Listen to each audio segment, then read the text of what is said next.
Good morning, friends. Today we are going to discuss about the what questions we will get in the first year BSc Nursing OSCE question.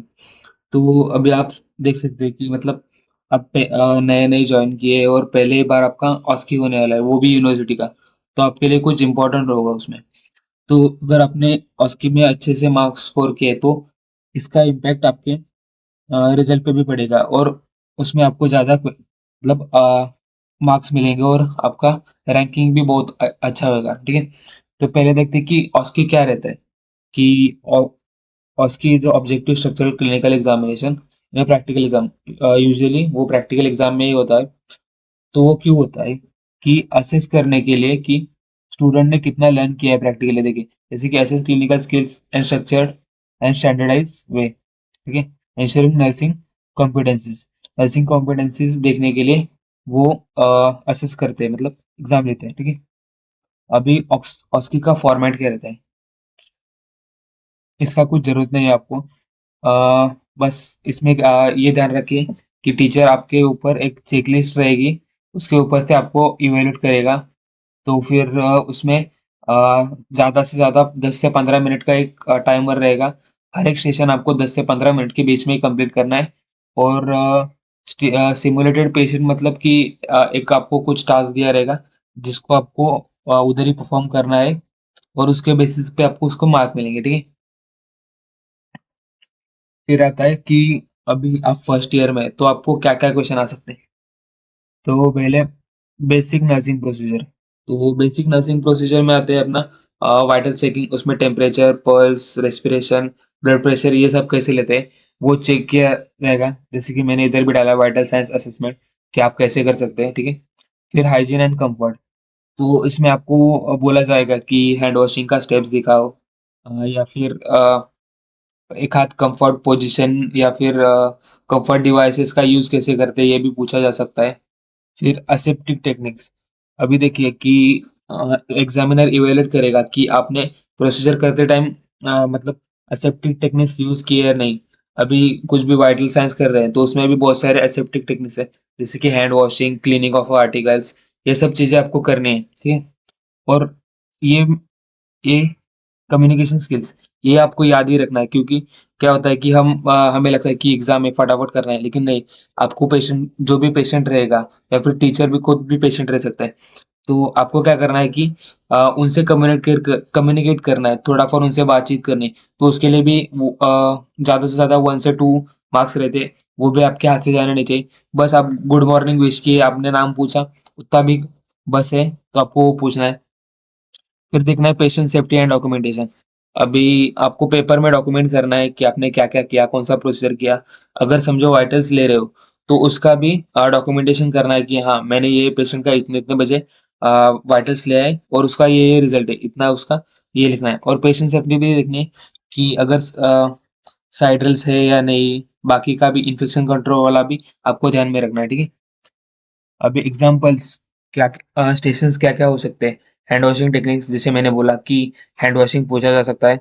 Measuring vital science करने के लिए बोल सकते हैं। Bed making नहीं पूछ सकते, लेकिन एक आध बार आ सकता है। और मेडिकेशन एडमिनिस्ट्रेशन, ओरल मेडिकेशन, उसमें आपको वो 10 राइट्स और 3 चेक्स का आपको पूछेंगे कि कब रहते हैं राइट्स, बताओ ये सब। फिर असेप्टिक टेक्निक्स नहीं पूछा जा सकता। और पेशेंट कम्युनिकेशन, जैसे मैंने बोला कि कोई भी प्रोसीजर करो, मतलब जो भी आएगा तो आपको कम्युनिकेट करना है पेशेंट से। फिर हैंड वॉशिंग टेक्निक्स में क्या क्या आ सकता है? डेमोन्स्ट्रेट 7 स्टेप्स, आपको स्टेप्स करने के लिए बोलेंगे। फिर सोप एंड सैनिटाइजर का आप यूज़ कैसे करते हैं? अभी सोप मैंने इसलिए ये लिक्विड सोप है, ठीक है? ये ध्यान रखिए। और प्रॉपर ड्राइंग टेक्निक्स कि आप हैंड वॉश करने के बाद कैसे ड्राई करते हो, वो सब भी देख लेंगे वो। वाइटल साइंस में temperature, pulse, respiration, blood pressure.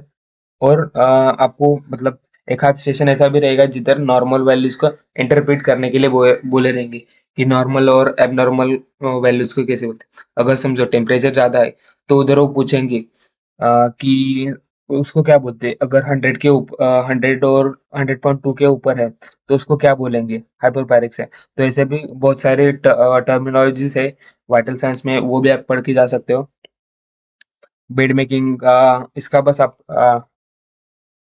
अ, ये पढ़ के जाओ कि ऑक्यूपाइड और अनऑक्यूपाइड में क्या डिफरेंस है और उसको कैसे ये करते हैं, ठीक है। ये 10 राइट्स का मैं और 5 राइट्स है, कमेंट सेक्शन में आप बाकी के 5 डाल देना, ठीक है। और डॉक्यूमेंटेशन और एजुकेशन देना है पेशेंट को। फिर असेप्टिक ड्रेसिंग टेक्निक्स, तो उसमें आपको मेनली ये भी मतलब पीपी कैसे यूज करते हैं ये सब भी पूछ सकते हैं। और अगर आपने कोई भी प्रोसीजर किया है तो उसमें ये पॉइंट याद रखिए कि वेस्ट डिस्पोजल, कि आपने जो भी आर्टिकल्स वगैरह यूज किए, मतलब कॉटन रहेगा, जो भी ग्लव्स वगैरह है उसको कैसे डिस्कार्ड कर रहे हैं, ये भी वो लोग चेक कर सकते हैं, ध्यान रखना। कम्युनिकेशन, तो कम्युनिकेशन के टाइम पे क्या करना है, आपको खुद को इंट्रोड्यूस करना है कि हाँ मैं नर्सिंग का स्टूडेंट हूँ। और मतलब थोड़ा फार बातचीत करना, एक्सप्लेन प्रोसीजर, उनको प्रोसीजर एक्सप्लेन करना है और उनका कंसेंट लेना है कि हाँ मैं आपके ऊपर ये प्रोसीजर कर सकता हूँ क्या, ठीक है। और रिकॉर्डिंग ये तो नहीं पूछ सकते हैं, क्योंकि इसके लिए 24 आवर्स तो चाहिए।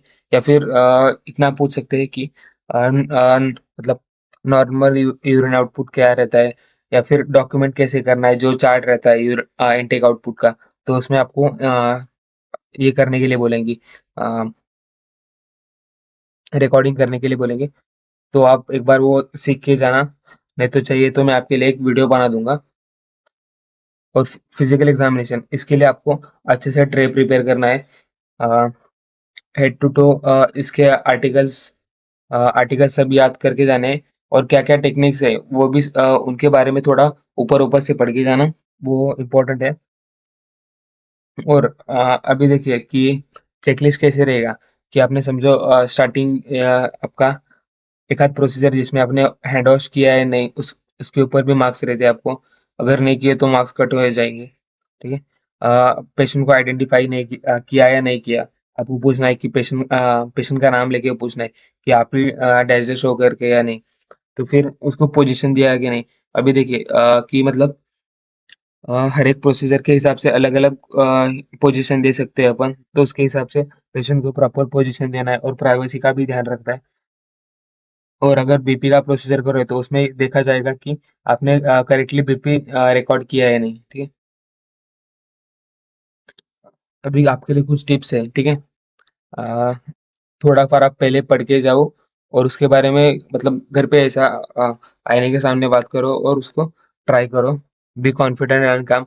देखिए अभी आपको एग्जामिनर तक क्या फेल तो नहीं करने वाला, आपको बस कॉन्फिडेंस दिखाना है, आपके कॉन्फिडेंस पे भी मार्क रहते हैं।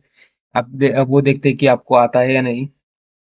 और स्टैंडर्ड प्रोसीजर फॉलो करना है, जो भी आप प्रोसीजर करने वाले हो वो कम्युनिकेट अच्छे से करना है पेशेंट से। और इन्फेक्शन कंट्रोल का ध्यान रखना है बस। और इवैल्यूएशन क्राइटेरिया इसका कुछ जरूरत नहीं है आपके लिए, ठीक है।